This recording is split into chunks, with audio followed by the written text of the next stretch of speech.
Hello guys, this is our current issues in business group and we're going to talk about Sukin expansion to China. I'm Christopher. I'm Fiona. I'm Nancy. I'm Colin, And I'm Vera. and Christopher will talk about first. So in this report, we're going to talk about an Australian brand, Sukin, and its feasibility to expand to China. So Sukin itself is a privately owned skincare company based in Melbourne, which is known for their use of natural ingredients in their products. They're known for their social commitments, such as using recycled packaging and also being carbon neutral. And aside from that, we're also going to discuss about the Chinese market, which is which is one of the largest markets in the world right now. So China boasts a population of 1.3 billion, and they're really strong in their development and existing infrastructure. So this report is going to talk about how Sukin will expand to the Chinese market. Sukin is a family-owned natural skin and beauty product which is originated from Melbourne, Australia. So it is established in 2007 and they make beauty skincare products which are from natural ingredients. So they are a really ethical company. Such as using recyclable packaging, being carbon neutral, cruelty and free, water free, and they also show a commitment against animal testing. And finally, Sukin is also known for being 100% vegan in their products. So now I'll give a chance for my peers, Fiona and Fira, to talk about why Sukin should expand to the Chinese market. Thanks, Crystal. So we're going to explain about why Sukin have to expand to Asia, especially China. So firstly, expanding a business is needed in the large market, and Asia has large market to enter. Moreover, Asian markets are beneficial due to Asians being understood to have abundance of energy, brain, and capital drives and determination which generate abundance financial resources and business opportunities. We choose China to enter because China has the largest market in Asia and the market is growing at an exponentially high rate. Lastly, China brings benefit from the labor, where China has a massive working age labor which with not expensive wages. Now we're going to pass it to Nancy. Thanks Vera and Fiona. Now I will present the overviews of China and current situation in Chinese natural skin product industries. Economically, China has a vast and growing middle class with increasing disposable income per capita. This group of people presents a growth opportunity for various brands. Besides, individuals with this economic class have a high concern for health. Aside from this, a research shows that the use of natural skin product was highest in the UK, followed by China at 45%. Overall, we can say that China is an emerging market with a growing population, offers a high potential for the Sukin to expand. However, the company should consider several expansion strategies to determine the most appropriate one. Now, Colin is going to talk about the potential partnership related to online platforms. Thanks, Nancy. From the research, Sukin current platform and sales model have made a great success and leads to an increase in both physical store and online sales. Sukin should establish a similar platform and use similar strategy to expand the Chinese market. Sukin entry into Chinese market may require a partner in order to expand the market and build up brand awareness. Tmall Global is a perfect partner since it sells foreign beauty and skincare products in China.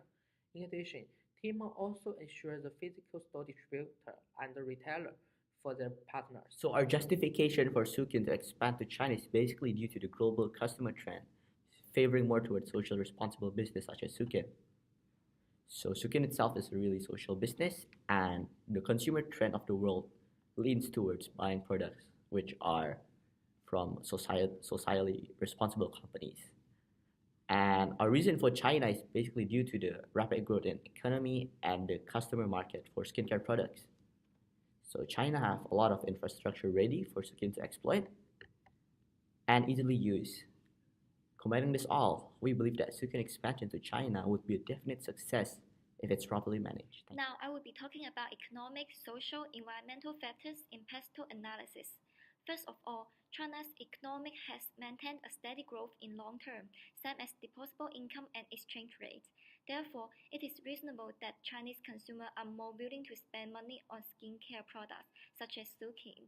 which translates into more business opportunities for Sukin to expand.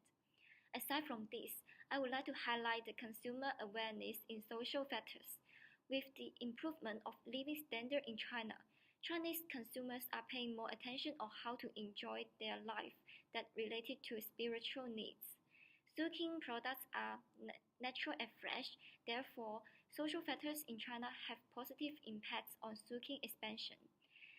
As for environmental factors, a research illustrates that there are more and more Chinese consumers demanding for products that are ethically in both environmental and health. Suking is committed with what consumers appeal. Therefore, Suking expand to China is more likely to win the Chinese customers. Now, I will hand over to Colin to further present the rest of the factors. Thanks, Nancy. Now I will talk about political, technological, and legal factors. Political factors plays a vital role in determining a company's success in an overseas market. China is a political stable country. Chinese government published supportive FDI policies in order to treat domestic and international firms equally. Those policies include China-Australia Free Trade Agreement will benefit Suking when it enters into Chinese market. For the technological factors, China is a technologically advanced country worldwide. The online platform in China is mature and its infrastructure is also fully developed. Enter Chinese market means Suking will have the opportunity to use modern machines for the production of its products and a mature online platform to market and sell its products, such as Alibaba. Furthermore, the fully developed infrastructure will also provide Suking a low production cost and a convenient shopping experience for its customers. Now coming to the legal factors. China is expecting their citizens and organizations are under to Chinese law. Suking will be expected to comply with different legislation concerns and standards.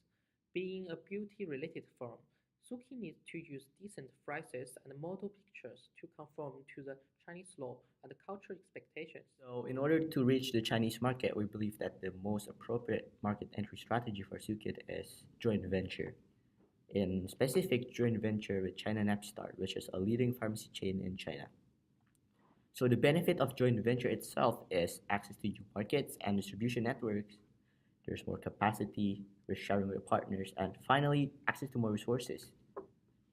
So with this, China Napstar have extensive distribution networks all over China due to their extensive locations throughout China, Shanghai, Beijing, Shenzhen, and more.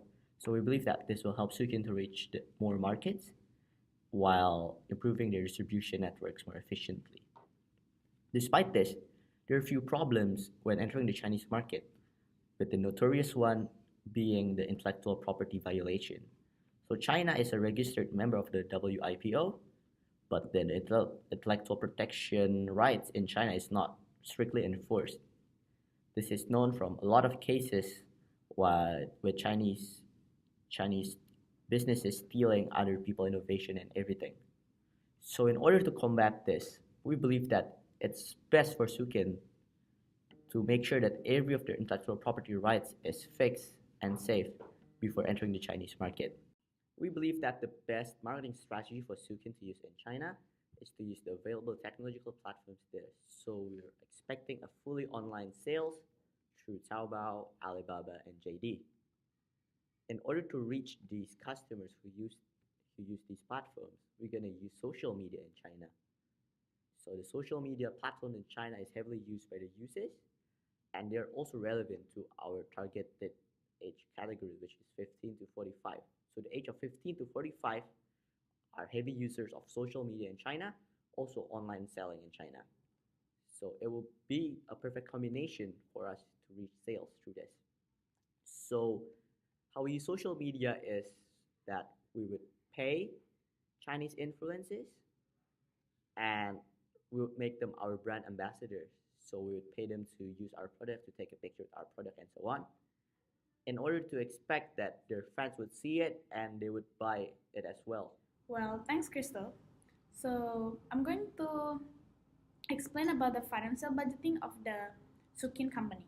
The financials of the Sukin company that we made are startup costing, balance sheet, profit and loss, and cash flow. All of the numbers that we put in the financial report is the estimation which we got from the company report. Therefore, we make the financial report of Sukin company so we can decide to enter the Chinese market. Firstly, the startup costing for Sukin. The most expensive one is advertising cost because it is essential to promote this brand where not all the Chinese people are recognizing and aware of this brand. Secondly, we estimated the balance sheet in 5 years from 2014 to 2018. And we estimate the profit and loss and cash flow for 1 year in 2018. From all the balance sheet, profit or loss, and cash flow estimation, we derive that the growth rate is positive and is increased around 2.5%, which influenced the company to open or establish the company in China. Well, after all, the conclusion for the financial budgeting is according to the financial plan and budget section, startup cost to establish a company in China will be covered by the profit and the positive growth rate. Besides that, the other benefits from China itself is a large number of working age and the low cost of labor. That's all about our presentation. Thanks for watching. Thank you. Thank you.